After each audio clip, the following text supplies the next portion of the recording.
Weeping may endure for a night, but joy cometh in the morning. Christian, if thou art in a night of trial, think of the morrow. Cheer up thy heart with the thought of the coming of thy Lord. Be patient, for lo, he comes with clouds descending. Be patient. The husbandman waits until he reaps his harvest. Be patient, for you know who has said, Behold, I come quickly, and my reward is with me, to give to every man according to his work shall be. If you are never so wretched now, remember, a few more rolling suns at most will land thee on fair Canaan's coast. Thy head may be crowned with thorny troubles now, but it shall wear a starry crown ere long. Thy hand may be filled with cares, it shall sweep the strings of the harp of heaven soon. Thy garments may be soiled with dust now, they shall be white by. Wait a little longer, oh, and how despicable our troubles and trials will seem when we look back upon them. Looking at them here in the prospect, they seem immense, but when we get to heaven, we shall then, with transporting joys, recount the labors of our feet.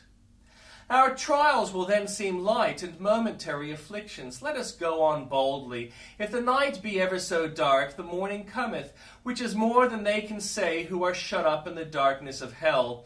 Do you know what it is thus to live in the future, to live on expectation, to antedate heaven? Happy believer, to have so sure, so comforting a hope.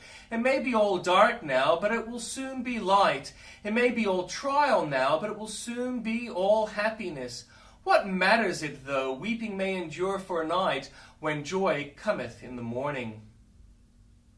Thou art my portion, O Lord. Look at thy possessions, O believer, and compare thy portion with the lot of thy fellow man. Some of them have their portion in the fields. They are rich, and their harvest yield them a golden increase. But what are harvests compared with thy God, who is the God of harvests? What are bursting granaries compared with him, who is the husbandman, and feeds thee with the bread of heaven? Some have their portion in the city. The wealth is abundant and flows to them in constant streams, until they become a very reservoir of gold. But what is gold compared with thy God?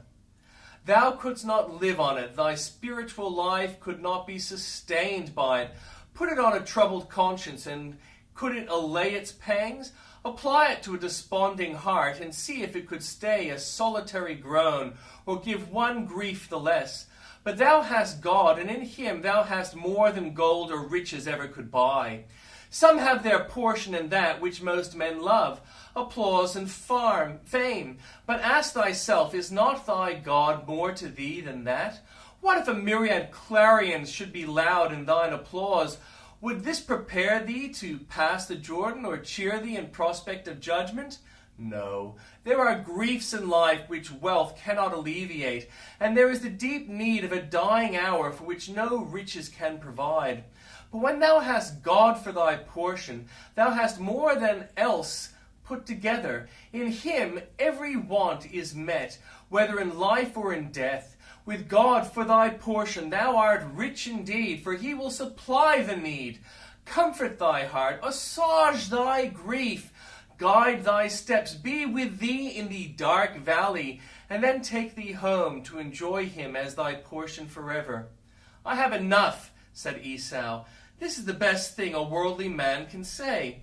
But Jacob replies, I have all things, which is a note too high for carnal minds.